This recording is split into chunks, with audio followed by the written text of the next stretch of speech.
지방에 있는 병원이기 때문에 제 환자가 거의 한 90%를 차지하고 있어서 제가 대부분 준비를 했습니다. 사실은 이번에 환자 한 60명, 전체 한 80명이 참석해서 완전한 성공을 거두었다고 자축하고 있었는데 오늘 이렇게 많은 환자를 보니까 아주 위축이 되는 것 같습니다. 한마디로 전라도 사투리로 쩔었다 라는 말을 많이 쓰게 됩니다. 저는 오늘 증상에 관한 이야기를 드리려고 합니다. 예전에 이게 임상 증상은 이런 질병 발생의 시작점이자 진단과 치료 그리고 예후의 가장 중요한 인자입니다. 사실 이전에는 임상 증상이 치료의 목표이고 환자가 증상이 좋아지면 치료가 된 것으로 생각을 했습니다. 그렇지만 앞에도 황송 선생님이 강의해 주셨지만 이렇게 점막의 치유라든가 다른 염증성 인자들이 더 중요한 치료 목표가 되고 있습니다. 오늘 강의 순서는 그렇지만 현재 치료 목표에 차지하고 있는 임상 증상의 역할이 무엇인지를 말씀드리고 증상이 발생하면 어떻게 해야 될지에 대해서 소개하도록 하겠습니다. 염증성 장질환은 이렇게 소화관의 염증을 일으키는 원인 불명의 만성 질환인데 오늘 강의 주제인 이런 증상이 다양하다는 점이 있고 또 하나는 호전과 악화를 반복하기 때문에 이 증상이 염증성 장질환 때문에 생기는 건지 아니면 다른 것 때문에 생기는 건지 항상 헷갈리게 만듭니다. 염증성 장질환의 대표적인 증상은 여러분들도 한 번씩은 다 느껴보셨겠지만 크론병은 이런 복통, 체중 감소, 설사 등이 있고 그 외에도 열감, 식욕감퇴, 피로감 등이 있습니다. 궤양성 대장염은 직장에부터 시작하기 때문에 주로 이런 직장 출혈이라든가 설사, 점액변, 뒷무직 같은 증상이 있습니다. 앞서도 잠깐 언급 드렸듯이 이런 염증성 장질환은 치료의 목표이자 이것을 추구하기 위한 치료의 타겟이었습니다. 그렇지만 이 크론병의 자연 경과를 살펴보면 진단 후 10년이 지나면 한 50% 정도의 수술을 했다라고 보고를 하였고 크론병이 진단되고 어느 순간 즉 어떤 순간에 발생할지는 모르겠지만 환자의 85%는 장 폐색이라든가 출혈 그리고 농양, 누공, 약물의 반응이 없어서 수술을 받게 된다라고 보고를 하였습니다. 궤양성 대장염 역시 마찬가지로 크론병보다는 수술의 빈도가 낮기는 하지만 그래도 10년이 지나면 10% 정도 수술을 받았다고 보고를 하고 있고 시기에 따라서도 큰 변화가 있지 않다라고 보고를 하였습니다.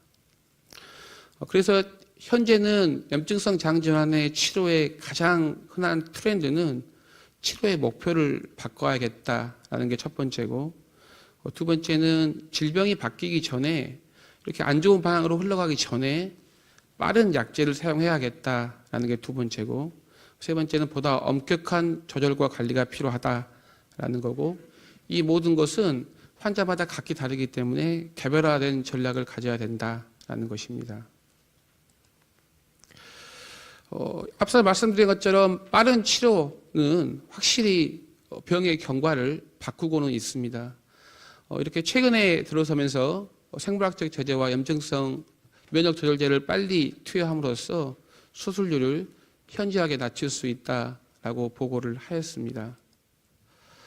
그래서 이런 치료 목표는 생물학적 지표와 점막 치유 그리고 임상 관해를 보고 있는데 그렇다면 오늘 강의 주제인 임상 증상이 이런 생물학적 지표와 점막 치유보다 중요하지 않냐? 그런 건 아닌 것 같습니다. 왜냐하면 앞서 강의에도 말씀드렸듯이 모든 증상이 발생할 때마다 생물학적 지표를 체크하고 내시경을 할 수가 없기 때문입니다. 그래서 일반적으로는 증상이 소실 전까지는 3개월마다 체크를 하고 증상이 소실 후에는 6개월에서 12개월마다 체크할 것을 권고를 하고 있습니다. 그렇지만 그전에 사용했던 임상 증상의 치료, 임상 증상을 판별하는 요건은 크론병 활동 지수라는 것을 많이 사용하였습니다. 여러분도 진료실 오기 전에 컴퓨터라든가 종이로 해가지고 이전에 스코어를 점수를 매겼지만 이것이 점막 치유하고는 상당한 차이를 보이고 있습니다. 일반적으로 150점 미만이 됐을 경우에 완치가 됐다라고 보고는 있지만 실제 일치율은 절반밖에 되지 않았고요. 다른 보고에 의해서도 증상이 없어진 환자를 대상으로 내시경을 시행했을 때 궤양성 대장염은 완전 관해가 30%, 크론병 역시 30%밖에 나타나지 않았습니다. 즉 임상 증상만 가지고 이렇게 치료가 되었다라고 보기는 어렵다라고 보고 있습니다. 그렇다면 어떤 증상을 가지고 이런 스코어링을 구하면 훨씬 더 관해에 가까워질까 여러 가지 연구를 하였습니다. 외국에서. 그래서 여러 가지 지표가 있는데 실제 사용되는 지표는 여러 가지입니다. 즉 혈변, 무름변, 절박감, 복통, 불안, 피로감, 수면장애, 만족도 등이 있는데 결국은 환자가 본인이 느끼는 증상을 기록하고 보고하는 게 치료에 훨씬 더 도움이 되었다라고 보고를 하고 있습니다. 즉 외국에서 사용되는 가장 많이 사용하는 크론병의 치료 목표의 증상은 크론병 경우에는 복통이 완전히 소실됐는가, 그리고 배변 습관이 정상화됐는가이고, 궤양성 대장염의 치료 목표는 직장의 출혈이 완전히 없어졌는가, 그리고 역시 배변 습관이 정상화됐는가가 치료 목표로서 환자 보고 성과라고 말씀드릴 수가 있겠습니다. 두 번째는 이런 증상이 발생하면 어떻게 해야 될지에 대해서 말씀드리겠습니다. 저희 밴드에 올라온 글인데 환자들은 치료하는 중간중간에도 여러 가지 증상을 느끼게 됩니다. 이렇게 남편이 화장실에 3번 갔는데 하루 종일 어지럽다는데 어떻게 해야 될까요? 그리고 학기를 시작하고 나서 염증은 안 나오는데 화장실 횟수가 늘었는데 어떻게 해야 될까요? 이런 여러 가지 증상이 발생하면 가장 큰 고민이 됩니다. 응급실로 가야 될지 아니면 외래를 가야 될지. 응급실 간다고 한다면 당연히 원래 다니고 있던 아산병원에 오면 좋겠지만 너무 거리가 먼다든가 연고지가 안 맞은다면 가까운 병원을 가야 될지, 그리고 외래를 온다고 한다면 정규 외래 시간까지 참았다가 잘 기록을 해서 가져올 것인지 아니면 빨리 외래를 예약해서 올 것인지 여기에 대한 고민이 있을 것으로 생각이 됩니다.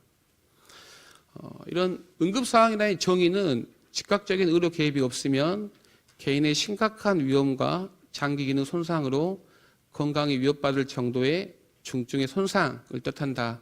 이건 사전적인 의미고요. 사실 이런 크론병이나 궤양성 대장염 환자가 응급실에 오는 이유에 대해서 논문에서 분석을 해봤더니 가장 흔한 원인은 다음과 같습니다. 크론병에서 협착이 발생한 경우, 그리고 누공 등의 증상이 일어난 경우, 그리고 궤양성 대장염에서는 독성 결장이 일어난 경우, 그 외에도 심한 빈혈, 영양실조, 전해질, 혈당 저하증이 주된 원인으로 보고를 하고 있습니다. 앞서 말씀드린 것처럼 치료가 계속 개선이 되고 좋아지고 있지만 실제 미국에서 응급실을 방문하는 환자가 수가 어떻게 되는지 비교 분석을 해봤습니다.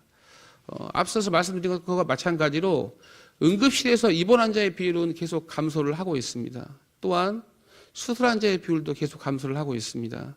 그렇지만 응급실에 방문한 환자는 의료 수준과 치료 약제의 개발이 더 된다고 하더라도 점점 더 증가하고 있습니다. 그렇다면 왜 응급실을 방문한 환자들이 늘어나고 있을까? 거기에 대해서 분석을 해봤는데 미국에서는 사실 응급실이 아주 고가의 돈이 들게 됩니다. 근데 최근에 이 사람들이 발표한 바로는 보험이 많이 개선이 돼가지고 응급실 방문 및 접근이 용이해졌다라고 보고를 하였고요. 두 번째는 이런 교육을 통해서 의료진뿐만 아니라 환자들도 염증성 장질환에 대한 합병증에 대한 인식이 좋아졌다라는 것이고, 잘 아신 것처럼 세 번째는 염증성 장질환 환자가 늘어나고 있기 때문이겠죠. 마지막으로는 이런 진통제 사용이 아직도 늘고 있다라고 보고를 하였습니다. 이런 응급실 방문을 줄일 수 있는 최적의 방법이 무엇이냐, 그것도 제시를 하고 있었는데 응급실 방문을 줄일 수 있는 최적의 방법은 이런 염증성 장질환의 치료와 모니터링을 잘하는 것이다 라고 말씀을 하였습니다. 그런 의미에서는 여러분들은 걱정을 안 하셔도 될 것 같습니다. 우리나라 최고의 의료진들이 보고 있기 때문이라고 생각됩니다. 이쯤에서 한번 박수나 웃음이 나올 줄 알았는데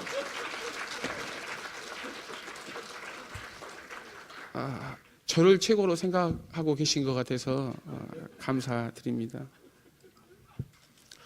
그리고 두 번째로 응급실 방문을 줄이기 위해서는 최근에는 이런 전화의 한 라인, 뭐 이렇게 외래라든가 염증성 장질환 센터 또는 내시경 센터에 전화할 수 있는 한 라인을 갖출 것을 권하고 있고, 이런 이메일 또는 사실은 엄밀한 의미로 이게 한글말로 제가 원격 진료라고 했지만 뒤에 말씀드렸지만 엄밀한 의미의 원격 진료는 아닙니다. 그래서 여기에 대해서 말씀을 드리겠습니다. 첫 번째 전화는 뭐 저희 병원에서도 이렇게 환자한테 카드를 나눠주고 전화를 주고 실제로 환자하고 통화는 하고 있지만 전문적인 간호사가 계속 전화를 받는 게 아니기 때문에 통화 중일 때도 있고 아직은 한계가 있는 것 같습니다.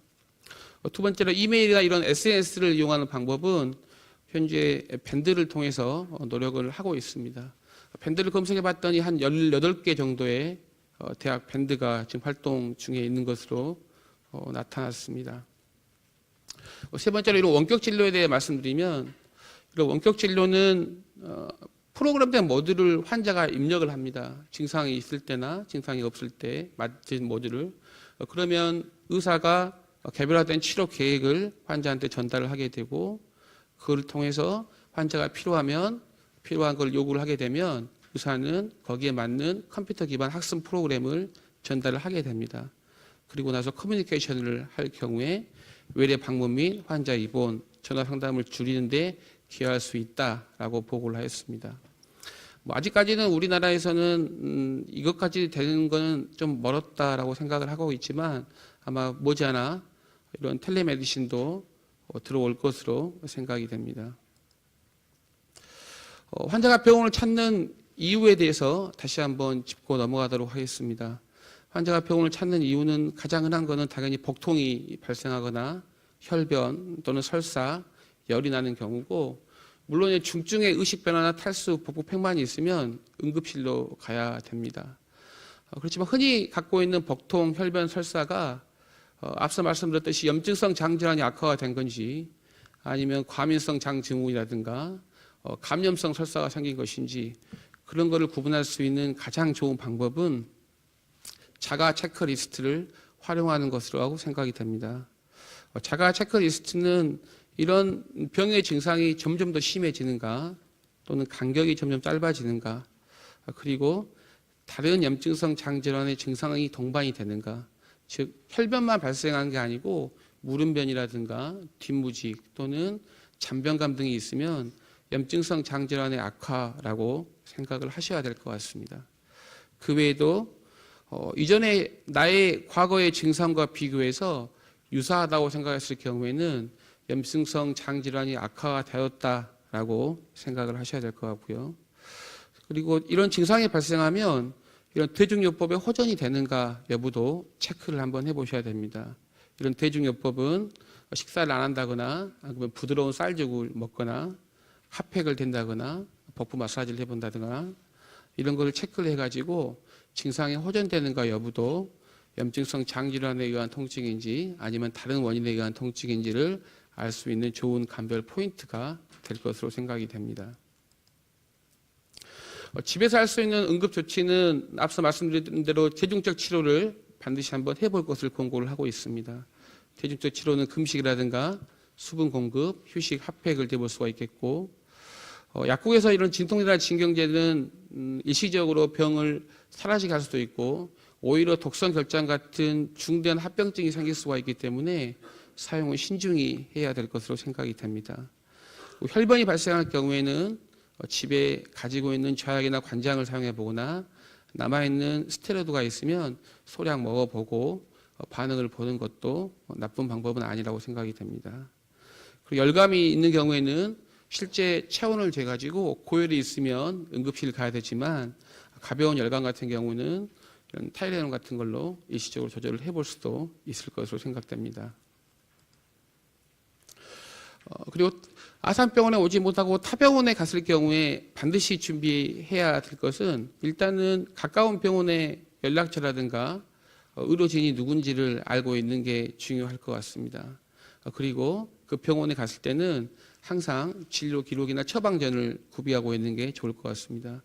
요즘은 스마트폰이 워낙 발달이 돼 있기 때문에 자기가 치료받고 있는 약 같은 경우는 찍어서 사진에 저장을 해두면 가벼운 진료나 응급 진료를 할 때는 상당히 도움이 될 것으로 생각이 됩니다.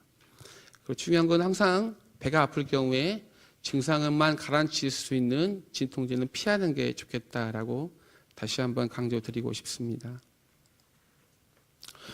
응급상황을 줄이려면 역시 치료 목표와 약제를 올바르게 선정을 해야 된다라고 생각됩니다. 그렇지만 환자가 해야 될 일도 반드시 있습니다. 첫 번째는 음식 관리, 뒤에 나오는 음식을 관리를 잘 해야 될 것 같고, 식생활 습관을 잘 해야 될 것 같고, 보다 중요한 것은 약제 복용을 충실히 해야 될 것으로 생각이 됩니다. 오늘 말씀드린 결론을 다시 한번 말씀드리면 염증성 장질환의 치료 목표는 생물적 관해 점막의 완전 치유로 넘어가고 있지만 임상 증상도 중요한 포션을 차지하고 있다라고 말씀드리고 싶고, 임상 증상이 발생하면 응급 상황 여부를 잘 판단해서 응급실로 갈 것인지 여부를 결정을 해야 된다라고 말씀드리고 싶고, 마지막으로는 응급 상황을 줄이기 위해서 철저한 자기 관리가 필요하다라고 말씀드리고 싶습니다. 경청해 주셔서 감사합니다.